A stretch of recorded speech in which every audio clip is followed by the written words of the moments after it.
It's called Night of Champions, but I watched it in the middle of the afternoon. Some of the outcomes were predictable. One very much wasn't. And overall, it was well done for the most part and quite exciting. This is my review of WWE's 2025 Night of Champions. Welcome to Silo Voice Wrestling on YouTube and the Silo Voice Wrestling podcast, wherever you get your podcasts. I'm Jason C. McLean. I'm recording this Tuesday, July 1st, 2025. Happy Canada Day for those who live in Canada.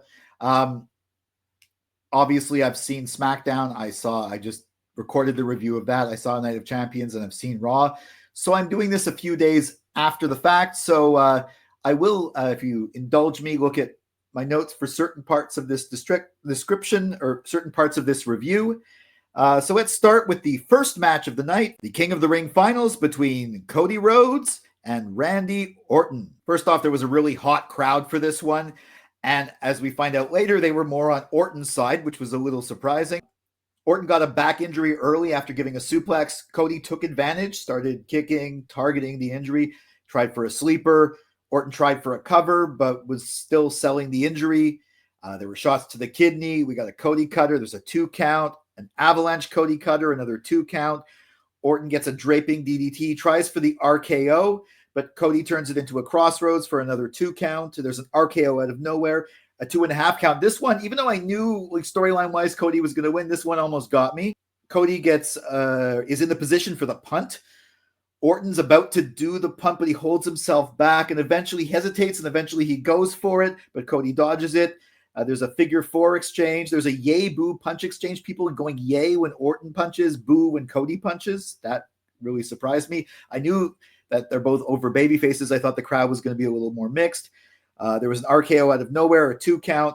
Orton distracts the ref with a chair. After distracting the ref, he gets really heelish. He takes off the top turnbuckle padding. He tries to ram Cody into it, but Cody dodges, and eventually Randy takes it rib first. Crossroads, 1, 2, 3. Cody Rhodes, your 2025 King of the Ring, and has a match for the Undisputed WWE Championship at SummerSlam. Story, A+. The Cody-Randy story has been building for a while. It's a slow burn, but you know there's going to be an Orton heel turn, and they were sort of teasing it here with him almost going heelish and then actually going heelish and not prevailing. And just the look of him when Cody was giving his interview, you know they're going somewhere with that in-ring storytelling, A+. Excellent. Orton selling that injury and also selling the hesitation and Cody taking full advantage. Maybe there's a heel turn for Cody in the future. We don't know. In-ring work, A+. These are both excellent pros. Crowd, A+, although weird, but still an A+. I was a bit surprised that they were turning on Cody and wanted Randy. Maybe they're just trying to be contrarian because they understood the booking as well as I do. Overall, A+. This was my match of the night. I thought this was an excellent piece of work, even though I knew who was going to win because I figured they were going with Cody and Cena. The hints they dropped for Randy and the way they told the story, the way they brought the crowd along, the fact that they even had me with an RKO out of nowhere, I thought maybe they were going to pull a fast one, have Randy win. This was truly great work. This was excellent wrestling storytelling, excellent sports entertainment, as it were, and a truly excellent match and a memorable match, and one that's probably going to set off a feud at some point in the future between Cody and Randy, with one of them being heel. I'm assuming it's Randy, but who knows? Maybe it's going to be Cody. Has me guessing. I loved it. This was an excellent way to start the show. Next up, a Riyadh Boulevard street fight between Rhea Ripley and Raquel Rodriguez. At the start, I loved the promo package they gave. It really showed the actual history between Rhea and Raquel, not involving Judgment Day, Liv, all that stuff. It showed their real history from NXT. So yeah, that was a good way to start. Now let's go to some of the highlights. At one point, Rhea was trapped in the ropes and Raquel starts hitting her with a kendo stick. Rhea headbutts Raquel on the top of the announce table. Rhea also at one point jumps, but Raquel catches her and slams her into the timekeeper's area. Raquel uses the time to set up a table in the corner and on the ring steps, but of course Raquel goes into the ring steps. There's a fun bit where Rhea takes off her studded belt and starts whipping Raquel with it.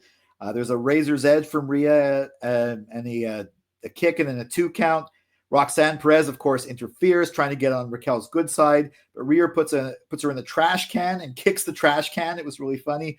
It's like Io Sky is the only one who can really do a trash can take off the glasses for this. Io Sky is the only one who can really do a trash can well, but Raquel tried.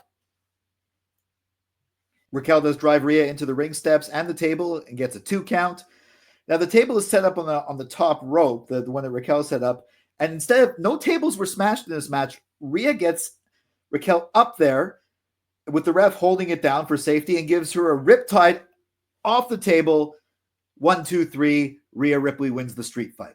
Story, I'm going to give it an A-. I mean, it's sort of a story that's been going on for a while, but it's only really kicked up again with Rhea and Raquel specifically in the last 2 weeks. Maybe Liv was going to be involved. Who knows? It continues the Judgment Day story. In-ring storytelling, A+. This was a really fun but violent match to watch. And the fact that they didn't break any tables, they just they ran into the ring steps and there was a table set up, but that table didn't break. They just did a move off it. I thought that was very clever. In-ring work, A+. Crowd, the crowd, mommy, crowd, A+. I'm going to give it overall an A, though. It was definitely an excellent match, a really fun match to watch, and a very creative match. I thought the use of the table without breaking it was creative. I thought the part with whipping her with her belt, that was great. It's like, oh, I got a belt. Whip her with the belt. The Roxanne and the trash can, the trash can pretty much covered her. It was really fun to watch. And yeah, these two really went at it. Decent story behind it. Really fun street fight. Next up, Sami Zayn versus Karrion Kross. Now, Sami Zayn is just as over in Riyadh as he is in Montreal, where I am, but Montreal and Riyadh have very different time zones. So, admittedly, throughout the beginning of this match, I was occasionally pausing and making a late lunch. So my notes might not be 100% for the beginning, but let's go through some of the highlights here. It was fast paced at the start.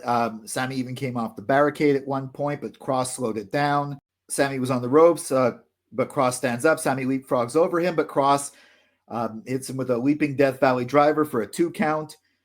Kross hit a Doomsday Saito, and Sami had attempted a Blue Thunder Bomb, but didn't get it through. This time, on the second attempt, he got the Blue Thunder Bomb, but only got a 2 count. Now, if you want to bury Karrion Kross, you have him lose to a Blue Thunder Bomb. Losing to Sami Zayn's not a problem, but I think The Miz is the last guy who lost to a Blue Thunder Bomb. Although it would have been great if Sami had done it with that. But Sami tries to lift up Kross, but he kind of burns his energy there.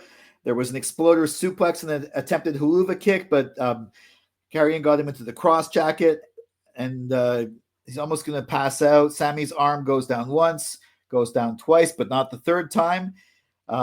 He almost fades again when he gets it back in the cross jacket, but he grabs the bottom rope, and Kross gets repeated clotheslines with Sami in the corner. Sami sort of jumps up each time he gets hit. He keeps telling Sami to say he's a liar. It says, like, say Kross told the truth. And when he's going for another one, Sami runs back, catches him with a haluva kick out of nowhere, sort of. I don't know if we only can say that for Randy Orton. We should be able to say that for Sami Zayn too. 1, 2, 3, your winner, Sami Zayn. Story, an A. I mean, it's a good story that's been building for a while, but hasn't been the focus story. I think they're going somewhere with this after the fact. In-ring storytelling, A+. I really loved the whole, say no, or say, oh, you're a liar, Sami, and then poof. In-ring work, an A. It was solid. Hey, Karrion Kross does take flat back bumps. Little note for people on the internet. Crowd, A+. Overall, I'm going to give Sami versus Karrion an A. I like this match that seemingly came out of nowhere, that even though it had months and months of hinted build, we're going to see where we go from here. I was definitely into this match. Was it the most exciting one on the card? No. Was it fun to watch? Yeah. I would rather Sami in a bigger program. Huge Sami Zayn fan. But you know what? I predicted he was going to win from underneath, and he did. And we'll see where we go from here with this program. I mean, this is basically to build Karrion Kross and to give the Saudi crowd a chance to see Sami Zayn in action and win. It wasn't the best Sami Zayn match. Definitely wasn't the worst. And it was a fun match on the card. Next up, for the United States Championship, the champion Jacob Fatu defends against challenger Solo Sikoa. First thing I noticed was that I actually really like Solo Sikoa's entrance music. It's kind of a low-key banger. I mean, for all these Def Rebel songs, this is one of the ones that kind of has stuck with me. But on to the match. Let's get out my notes. Got bursts from Solo at the start, but Fatu shut it down, got Solo in the corner, and then he got him outside of the ring. There was a flying clothesline off the steps. Solo took over, got Jacob in the corner, and then at one point we have Solo doing a very emotional trash talk, like, you never loved me, or I love you, stuff like that, but like trash talk. When Jacob was in the submission hold. Jacob fights up from the ground. He breaks the hold. Solo drops him. Jacob stands up right after a German suplex, shocking Solo. He's mocking Solo. Does a senton, gets a 2 count. Now, okay, we got the distractions. Then we get JC Mateo predictably coming in. He distracts the ref. Then, not shocking, but still a little surprising, we get Tangaloa returning. He hits Jacob with a spinning neck breaker. Solo gets a 2 count. Jacob dives on all the interference. He fights off JC. Then Solo hits the moonsault, but the ref isn't there. And then he gets pulled out of the ring by, well, who is that? Michael Cole keeps going. It's Hikuleo. We later find out he's now going by Tala Tonga. Tala, because they had reserved that trademark several months ago. Hikuleo or Tala Tonga choke slams Fatu on the announce desk, shoves him back in the ring. Solo hits the Samoan spike. 1, 2, 3, and new United States champion Solo Sikoa. Story, A+. I mean, the story has been developing. It's had its highs and lows. I think we're getting back in the high gear with this version of the Bloodline. In-ring storytelling, A+, in particular for the surprise. More on that later. In-ring work, A+. Crowd, A+. You know what? This is another one. I still prefer the first match. Cody versus Randy. That's my favorite match. But this one, even though it's not, I don't like it as much, it's also getting an A+ for Solo Sikoa versus Jacob Fatu. This was the unpredictable match. This was the one that completely shocked me. Yeah, they had the predictable stuff. They had JC Mateo coming in to interfere. And then, like I said before, not shocking, but still kind of surprising. We had Tangaloa come in. And you know what? I thought we were going to have interference like that, and Jacob got rid of it, and I thought Jacob was going to retain. But then we had another level of interference with Hikuleo or Tala Tonga. He had previously been on the house show. I thought he might have come in too, but I think Jacob was going to retain. But he was the third level of interference, and Solo actually won. I did not expect Solo Sikoa was going to be the United States champion, and that one really shocked me. Now, like, you have some other matches on the card. The last match, I predicted a different outcome, but I knew I was going out on a limb. This one, I predicted the outcome everyone predicted, Jacob retaining. Maybe SummerSlam is going to be Jacob versus Solo, the rematch, and that's where Jacob's going to get it back. Or maybe there's going to be a tag match. I didn't think we'd ever see Solo as U.S. champion, but you know what? We did. We have it. So good job. Well-executed match. Great shocker. Crowd was following it at every beat. And even though I'm not too fond of Tala Tonga as his name, I'll get used to it. Great surprise in the middle of the show. Next in the Queen of the Ring finals, Jade Cargill versus Asuka. My key takeaway is that the crowd was really against Jade Cargill and really behind Asuka. They did not like Jade, and maybe they just liked Asuka. I don't know, but you could definitely tell that from the entrances throughout the match. Okay, so we have Asuka gets an early dominance, gets an armbar. Jade makes a comeback, fall away slam, choke slam. There's a 2 count. Both are down. There's a punch exchange. Of course, yay boo with Asuka hitting the blows. Asuka takes over. There's some kicks, a missile drop kick, a 2 count. There's an attempted jaded into a roll up, a 2 count. Sit out power bomb from Jade. There's a 2 count. There's an armbar from Asuka, an attempted jaded, another one. Asuka turned it into the Asuka lock, but then Jade turned that into a pin attempt. There's the Empress Impact interrupted by Jade, and she finally hit the jaded. 1, 2, 3. Jade Cargill is your Queen of the Ring, to the great dissatisfaction of this crowd. Okay, story. Asuka just returned. I think the overall story with Jade Cargill is very interesting. I'm going to have to give it like a B+. If you factor in the overall story, which makes it interesting, and the real lack of story between these two. In-ring storytelling, And in-ring work, I'm going to have to give it in-ring storytelling a B, in-ring work B minus. They told a good story, but there were botches. It wasn't not botches, but not outright botches, but the end looked kind of weird. It just didn't seem to flow. Of course, Asuka's really good. She's legendary. Jade Cargill, she was really good in the tag team on her singles run. She was good against Naomi. I think she's maybe finding her stride again, and I think the crowd booing her kind of threw her. And she even made a comment in the end in their speech there about that. And crowd, again, it was weird, but I'm going to have to give it an A minus. It wasn't as intense as the weird Cody Randy bit. Overall, I'm going to have to give this match a B minus. I mean, it was decent. It was good, and it was the right outcome because storyline-wise, it makes so much more sense with Jade challenging potentially Tiffany at SummerSlam with Naomi waiting to cash in, or Naomi cashing in before and her against Naomi at SummerSlam. So that's storyline-wise, that's excellent, but I think this match could have been better done. This was definitely the weakest match on the card, but I still enjoyed it. It was still good. I mean, it wasn't like, the drizzling ass, but it was like, this is like a somewhat, maybe a decent TV match, not really PLE caliber, but it was still okay. It was okay for this show. That's why I'm giving it the B minus. In the main event for the undisputed WWE Championship, the champion, John Cena, defends against challenger CM Punk.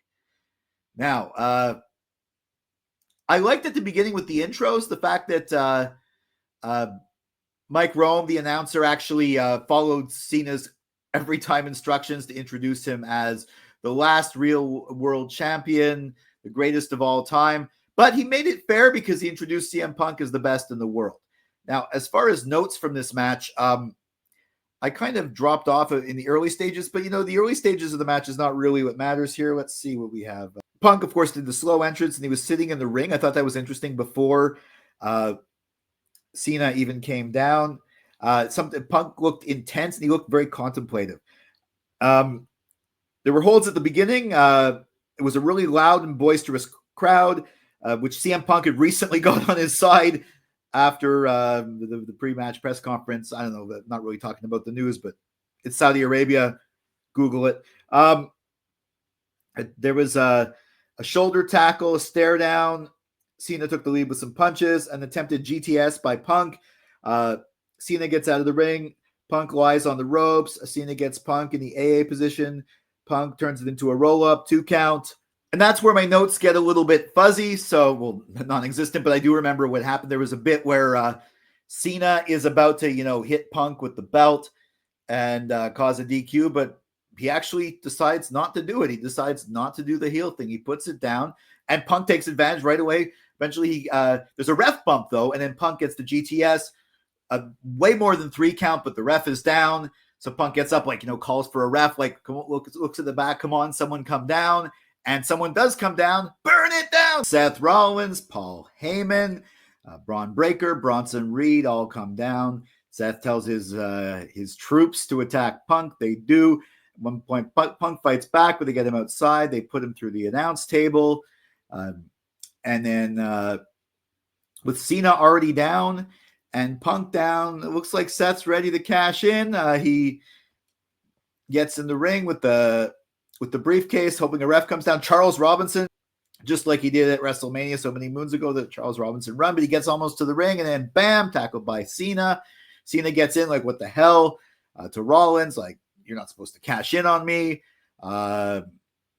And Rollins argues back, and then Rollins takes a swing at Cena, but Cena ducks and takes out Rollins, and then we have Braun Breaker and Bronson Reed attacking Cena, but then here comes Penta, because he has issues with those guys, and they start fighting Penta. Then Sami Zayn comes down, start fighting Sami Zayn. Those guys pretty much take out, Breaker's up, but they take out Penta and Sami Zayn. Reed is going up for Tsunami on Cena, who's still fighting. But then Punk comes back from, I guess, being knocked out from the announce table. It's been enough time. It takes out Bronson Reed, and both Punk and Cena work together to take out Seth's henchmen, and it looks like they're almost going to hug. And they do hug, but then Cena's eyes change to the evil eyes like an elimination chamber, pulls back for the low blow. Punk catches his leg. He got him. He knocks him down. He's putting him up for the AA, except then Seth Rollins comes back, runs in with the briefcase. Punk drops Cena. Rollins nails him with the briefcase. Stomp as the referee's coming to. Cena, it's the AA 1, 2, 3, and still your undisputed WWE champion, John Cena. Story, I'm going to give it an A. This is still a good story. It's probably one of the better parts of the Cena run. Story-wise, in-ring storytelling, A+. These guys are excellent. They definitely told a story. In-ring work, this is, they got the moves right. It looked really good. I'm going to give it an A+, A+ for crowd too. I'm also going to give overall the main event an A+. It's still not my favorite match of the night. My favorite match is the first one with Cody and Randy, and then this and the U.S. title. Yeah. It was overbooked, and it seems like there's just everybody running in. But you know what? That's the kind of match you're going to get. And at least it was people. It wasn't just randomly Travis Scott because of that one angle. It was people who it made sense, and they made everything make sense. Sami Penta has issues with those guys. Sami Zayn has issues with those guys. It got me. I completely had forgotten about Seth in this match. I thought maybe he'd come down if Punk won or something to that effect. But no, and he wasn't able to actually do a cash-in. He was going to, and it made sense. It progresses the stories forward. And I was hoping Punk would win. I was hoping for like a double turn with like interference from The Rock and Travis Scott in my prediction where Punk would be the heel champion fighting against babyface Cody at SummerSlam. But no, we still got Cena. So, was this the best choice? I don't know, but you know what? This was a really fun match to watch, a good match to watch, and a wild one to watch. Not my favorite match of the night, but still a really, really solid presentation. And that's how I saw WWE's 2025 Night of Champions Premium Live event. My order of matches from favorite to least favorite, we have the Cody and Randy. We have then the main event and the U.S. title match, and we have the street fight, and then a little bit behind that we have Sami and Karrion Kross, and my least favorite one was the Queen of the Ring final. But overall, very exciting, very fun premium live event to watch. It was weird watching it in the afternoon. I know I've done that before, but it just made it a different experience. Did you agree with my review, my grading, all that? Let me know in the comments. Follow at Silo Voice Wrestling on Facebook and Instagram, at Silo Wrestling on X, and me at Jason C. McLean on X and Instagram. Also, jasoncmclean.bsky.social on Bluesky. Make sure you like, share, subscribe, ring that bell for notifications to get all my wrestling hot takes, cold takes, simmering takes, wrestling opinion pieces, assorted thoughts on Raw and SmackDown, and WWE Premium Live Event prediction and review videos. I will be back with my assorted thoughts on Raw just as soon as I record that one, third in a row. Until then, for Silo Voice Studios in Montreal, I'm Jason C. McLean.